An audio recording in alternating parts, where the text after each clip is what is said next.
Hi, welcome to Tamil partner. இன்னைக்கு நம்ம இந்த வீடியோல என்ன பார்க்க போறோம் அப்படின்னு கேட்டீங்கன்னா, நெட் டிஸ்கவர் அப்படின்னு ஒரு டூல் இருக்கு கலின். ஆக்சுவலா அந்த டூல் பத்தி தான் பார்க்க போறோம். சரி, இந்த டூல் வந்து எதுக்காக யூஸ் பண்றோம் அப்படின்னு கேட்டீங்கன்னா, நம்மளோட சேம் நெட்வொர்க்ல இருக்கிற டிவைசஸ், அதாவது ஹோஸ்ட் வந்து ஃபைன் பண்றதுக்காக தான். அந்த ஹோஸ்ட் வந்து எது எது அப்ல இருக்கு, அப்புறமேட்டு அதோட மேக் ஐடிஸ் வந்து எல்லாத்தையும் நம்ம கண்டுபிடிக்கலாம். இந்த டூல் வந்து ஈத்தர்ல இருந்தாலும் சரி, ஒயர்லெஸ்ல இருந்தாலும் சரி, எதுல இருந்தாலும் நம்மளால ஈஸியாக ஐடென்டிஃபை பண்ண முடியும் இந்த டூலை யூஸ் பண்ணி. அதாவது நான் சொல்றது லேண்ட் நெட்வொர்க் அப்புறம் ஒய்ஃபை நெட்வொர்க் நம்ம டிவைஸ் கனெக்ட் ஆயிடுச்சுன்னா சேம் நெட்வொர்க்ல இருக்க கண்டுபிடிக்காத தான் அப்படி சொல்லியிருந்தேன். இது வந்து எப்படின்னா என்மேப் மாதிரி தான் ஒர்க் பண்ணும். என்மேப்ல வந்து நம்ம ஆல்ரெடி பார்த்துருப்போம்ல, சேம் நெட்வொர்க்ல இருக்கிற ஹோஸ்ட் எல்லாம் வந்து கண்டுபிடிக்கிறத நம்ம அதோட வேலையை பார்த்துருப்போம். அதே மாதிரி வேலை தான் இதுவும் பண்ணும். இது எப்படி ஒர்க் பண்ணது அப்படின்னு கேட்டீங்கன்னா, ஆர்ப் ரெக்வஸ்ட் வந்து எல்லாத்துக்கும் சென்ட் பண்ணும். உங்களுக்கு எல்லாத்தையும் ஆர்ப் ரெக்வஸ்ட்னா என்னன்னு தெரிஞ்சிருக்குன்னு நினைக்கிறேன். Address resolution protocol. ஆர்ப்போட வேலை என்னன்னா, இப்போ ஒரு நெட்வொர்க்ல இருக்குன்னா, ஒரு நெட்வொர்க்ல 5 கம்ப்யூட்டர் இருக்குன்னு வச்சுக்கோங்களேன். 5 இல்லாட்டி எத்தனை கம்ப்யூட்டர் இருந்தாலும் அதுங்களுக்குள்ள வந்து டேட்டாஸ் எல்லாம் டிரான்ஸ்ஃபார்ம் பண்ணிக்கிறதுக்கு வந்து எதை வச்சு நடக்கும் அப்படின்னு கேட்டிங்கன்னா, மேக் ஐடி வச்சு தான் நடக்கும். ஏன்னா லோக்கல் நெட்வொர்க் வந்து மேக் ஐடி வச்சு தான் வந்து நெட்வொர்க்கில் வந்து பேக்கெட்லாம் வந்து டிரான்ஸ்ஃபர் ஆகும். அதனால மேக் ஐடியை வந்து சுவிட்ச் வந்து ஞாபகப்படுத்தி வச்சுக்கும். அந்த மேக் ஐடி வந்து தெரிஞ்சதுக்காக ஃபர்ஸ்ட் வந்து ஆர்ப் ரெக்வஸ்ட் வந்து எல்லா மிஷினுக்கும் சென்ட் பண்ணும். அந்த ப்ராசஸ் வந்து உங்களுக்கு தெரியும் அப்படின்னு நினைக்கிறேன். ஒருவேளை தெரியலன்னா யூடியூப்ல தமிழ்ல கூட அதுக்காண்டி நிறைய டுட்டோரியல் இருக்கு, அதை நீங்க பார்க்கலாம். ஆர்ப் கேஷ்னும் கூட ஒரு டேபிள்லாம் இருக்கும். அதாவது இந்தந்த மிஷினுக்கு இந்தந்த மேக் ஐடி அப்படின்ட்டு அது வந்து ஐபி டேபிள் மாதிரி சுவிட்சில் வந்து ஸ்டோர் பண்ணி கூட வச்சிருக்கும். நம்ம மிஷின்ல கூட இருக்கும். நீங்க வந்து விண்டோஸ்ல வந்து ARP-A அப்படின்னு போட்டீங்கன்னா உங்களுக்கு தெரியும். சரி, நம்ம ரொம்ப பேசணும். இப்போ இந்த டூலை எப்படி யூஸ் பண்றது அப்படின்னு பார்ப்போம். நெட் டிஸ்கவர் -h அப்படின்னு போட்டோம்னா உங்களுக்கு இந்த அதோட கமாண்ட்ஸ் ஆர்குமெண்ட்ஸ் எல்லாமே உங்களுக்கு தெரியும். இதை இன்ஃபர்மேஷன் கேதரிங்ல போனீங்கன்னா உங்களுக்கு நெட் டிஸ்கவர்னு ஒரு டூல் வந்து காட்டும். இந்த டூல் வந்து எதுக்குன்னா, நம்ம ஒரு நெட்வொர்க்கை பெனிட்ரேஷன் டெஸ்டிங் பண்றதுக்கு முன்னாடி யூஸ் பண்ணக்கூடிய டூல் தான் இது. அதாவது இன்ஃபர்மேஷன் கேதர் பண்ணோம்ல, ஃபர்ஸ்ட் அந்த எதை நம்ம அட்டாக் பண்ண போறோமோ அதை பற்றின இன்ஃபர்மேஷன் கேதர் பண்ணோம்ல. ஸோ இப்போ நம்ம நெட்வொர்க் அட்டாக் பண்ண போறோம்னா அந்த நெட்வொர்க்ல வந்து என்னென்ன ஹோஸ்ட் இருக்கு அப்படிங்கிறதெல்லாம் ஐடென்டிஃபை பண்றதுக்காக தான் இது. இன்னும் உங்களுக்கு இந்த ஹெச் போட்டு புரியல அப்படின்னா, மேன் ஸ்பேஸ் நெட் டிஸ்கவர் அப்படின்னு கொடுத்தீங்கன்னா அந்த டூலோட மேனுவல் வந்து உங்களுக்கு வந்துடும். இந்த மேனுங்கிற கமாண்ட் வந்து லினக்ஸ்ல வந்து இந்த டூலுக்கு மோஸ்ட்லி நிறைய எல்லா டூல்ஸ்க்கும் வந்து கொடுத்துருப்பாங்க மேனுவல்.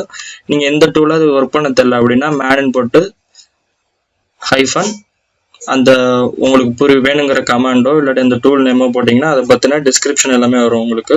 இதில் வந்து போட்டிருப்பாங்க Netdiscover is active and passive ARP reconnaissance tool அப்படின்னு போட்டிருக்காங்களா.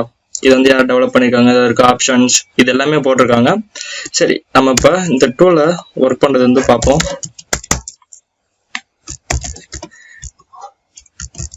Net discover help. இதில் வந்து யூசேஜ் எப்படி கொடுத்துருக்காங்க அப்படின்னு கேட்டிங்கன்னா, நெட் டிஸ்கவர் டிவைஸ். இந்த டிவைஸுங்கிறது வந்து ஈத்தரா ஒயர்லெஸ்ஸா அப்படிங்கிறது தான். ரேஞ்சு நம்மளோட ஐபி ரேஞ்சு. இது வந்து ஃபைல் வந்து நம்ம கொடுக்குற ஐபி ரேஞ்ச் வந்து ஃபைலில் டெக்ஸ்ட் ஃபைல் இருந்துச்சுன்னா கூட லோட் பண்ணிக்கலாம். அதுக்கப்புறம் எம் ஃபைல் இது எல்லாமே இருக்கு. List of known MAC address and host names. வேற நோடு. அவ்வளோதான். இதெல்லாம் வந்து இதில் நம்மளுக்கு தேவையானதை மட்டும் பார்த்துக்கலாம். எல்லாத்தையும் பார்த்துட்டு வேஸ்ட் பண்ண வேணாம், டைம் வேஸ்ட் பண்ண வேணாம். வேற என்ன கமாண்ட்ஸ், வேற என்ன ஆர்குமெண்ட் இருக்கு? Count F D.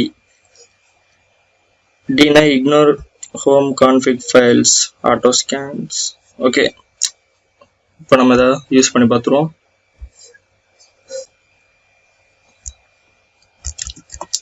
Net discover இது நம்ம சேம் நெட்வொர்க்ல இருக்கதானே ஸ்கேன் பண்ணோம் அப்படின்னு சொல்லியிருந்தேன். ஸோ இந்த மிஷின் வந்து எந்த ஐபி ரேஞ்சில் இருக்குன்னு பார்க்குறேன். ஐஎஃப் கான்ஃபிக் ஈத்தோ, அதாவது ஈத்தர்நெட்ல இதோட ஐபி வந்து என்னன்னா 192.168.1.10. ஓகே, என்ன ஆர்குமெண்ட் கொடுத்துருக்காங்க ஃபர்ஸ்ட் அப்படின்னா -i வந்து டிவைஸ் ஈத்தர்நெட். அதுக்கப்புறம் ரேஞ்ச் -r.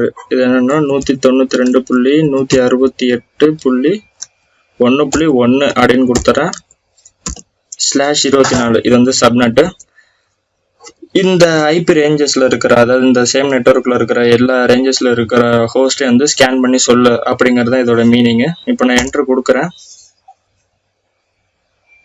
எனக்கு இப்போ இது என்ன பண்ணும், நம்ம சேம் நெட்வொர்க்ல இருக்கிற எல்லா டிவைஸ்க்கும் வந்து ஆர்ப் ரெக்வஸ்ட் வந்து சென்ட் பண்ணிட்டு, அந்த சென்ட் பண்ண ரெக்வஸ்ட்லேருந்து அப்படியே அவங்க அந்த டிவைஸோட மேக் ஐடிஸ்லாம் வந்து வாங்கிடும். ஓகே, நம்மளுக்கு இப்போ வந்துருச்சு. எந்தெந்த ஹோஸ்ட் ஆப்பில் இருக்குது அப்படின்னு கேட்டிங்கன்னா 168.1.1 இதுதான் வந்து என்னோட மோடம் ரவுட்டரு. அது வந்து டிஃபால்ட் கேட்வே. சரி, அது இருக்கட்டும். அந்த இது வந்து அப்பில் இருக்குது, சேம் நெட்வொர்க்கில் இருக்குன்றனால அதை காமிச்சிருக்கு. அதோட மேக் ஐடி, அதோட வெண்டர் யார் வந்து அந்த பொருளை மேனுஃபேக்சர் பண்ணுறாங்களோ அவங்களோட கம்பெனி நேம். அதாவது உலகம் முழுக்க உங்களுக்கு இந்த டிவைஸ் ரெடி பண்ணுறப்ப, நம்ம கம்ப்யூட்டராக இருக்கட்டும் இல்லாட்டி மோடமாக இருக்கட்டும், அதாவது நம்ம அதில் இன்டர்ஃபேஸ் கார்டுன்னு சொல்லுவோம்ல, ஒய்ஃபை கார்டு இல்லாட்டி ஈத்தர்நெட்டு, அதில் வந்து ஒரு ஃபிசிக்கல் அட்ரஸ் இருக்கும், அதுதான் மேக் அட்ரஸ். அதை வச்சு தான் நம்மளுக்கு வந்து உள்ள லேண்ட்குள்ளே வந்து ஷேரிங்கு, இந்த மெசேஜ்லாம் ட்ரான்ஸ்ஃபர் ஆகுறது, பாக்கெட் ட்ரான்ஸ்ஃபர் ஆகுறது, இதில் எல்லாமே ஆகும். இது வந்து டிஃபால்ட்டாக வந்து உங்களுக்கு ஃபிசிக்கலாக கொடுத்துருப்பாங்க. அதனால இது வந்து ஃபிசிக்கல் அட்ரஸ். இது வந்து நம்ம சேஞ்ச் பண்ணிக்கலாம். இருந்தாலும் நம்ம மோடத்துலலாம் சேஞ்ச் பண்ணுறோம்னு வச்சுக்கோங்களேன், வாரண்டிலாம் காலியாயிரும். சரி, உங்களுக்கு மேக்கை பற்றி தெரிஞ்சிருக்கும் அப்படின்னு நினைக்கிறேன். நான் இது சும்மா இப்போ இதுக்காண்டி சொன்னேன். ஓகே, இப்படி தான் நம்ம கண்டுபிடிக்கலாம். சரி, இது காமிச்சிருக்க எல்லாமே உண்மையா அப்படின்னு நம்ம செக் பண்ணி பார்ப்போம். நான் என்னோட விஎம்குள்ளேயே நிறையா 2-3 மிஷின் வந்து ரன் பண்ணி வச்சுருக்கேன். இதோட ஐபிஎஸ் எல்லாம் வைப்போம். இது வந்து 1.1ங்கிறது வந்து என்னோட மோடம், அது வந்து எனக்கே நல்லா தெரியும். அடுத்தது பிபாக்ஸ் வந்து உள்ளே ரன் பண்ணி வச்சுருந்தேன். பிபாக்ஸோட ஐபி என்னன்னு பார்ப்போம். பிபாக்ஸ் வந்து 128.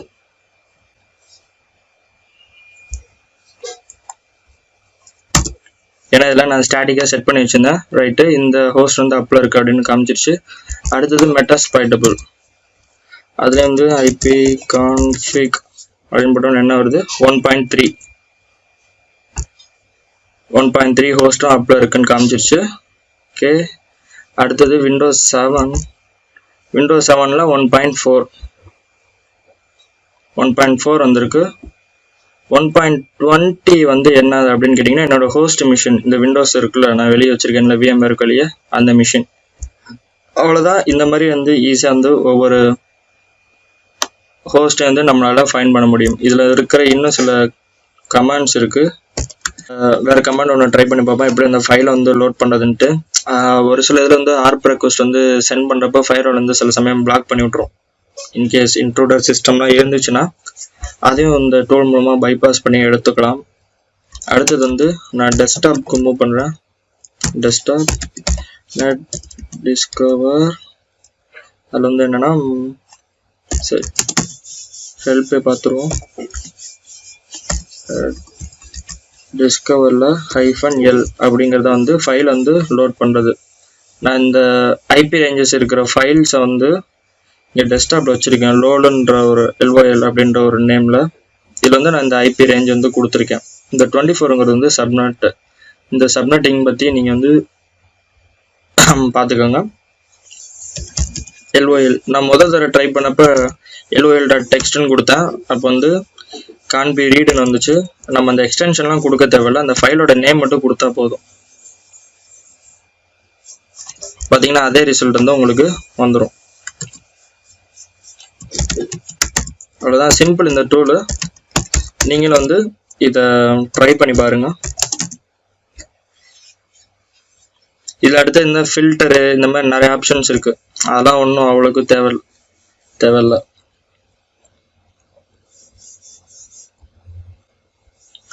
வேணா உங்களுக்கு வந்து சில கமெண்ட்ஸ் வந்து இருக்கும், நீங்கள் PMS இதெல்லாம் வந்து ஆட் பண்ணி பார்த்துக்கலாம். இதில் எது வச்சு பார்த்தாலும் நம்மளோட இந்த நெட்வொர்க்கில் வந்து ஒரு செக்யூரிட்டி எதுவுமே கிடையாது, சும்மா நார்மலாக தானே இருக்குது. அதனால இதில் வந்து எந்த வித்தியாசமும் உங்களுக்கு தெரியாது. ஒருவேளை ரியல் டைமில் இருக்கிற ஆர்கனைசேஷன் லெவலில் இருக்கிறப்ப நீங்கள் இந்த டூலை ரன் பண்ணி பார்த்தீங்க அப்படின்னா உங்களுக்கு வந்து நிறையா ஆப்ஷன்ஸ் வந்து தெரியும்.